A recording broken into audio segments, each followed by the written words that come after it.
ผู้ชายอายุเท่าไหร่เสี่ยงนกเขาไม่ขันมาฟังกันค่ะ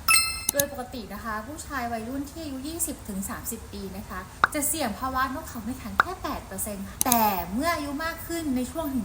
70-75 ปีนะคะอาจจะทำให้นกเขาไม่ขันเพิ่มอัตราถึง 37% เลยนะคะแต่ในยุคปัจจุบันนี้นะคะในช่วงวัยกลางคนเนี่ยก็พบนะคะปัญหานกเขาไม่ขันสูงมากขึ้นค่ะซึ่งแน่นอนว่าส่งผลกระทบต่อการมีบุตรได้เช่นเดียวกันค่ะให้เรื่องของสุขภาพเรื่องหลอดเลือดเรื่องของความดันโลหิตสูงหรือเบาหวานหรือไขมันเนี่ยมีปัญหาตามมาได้จากภาวะนี้ค่ะ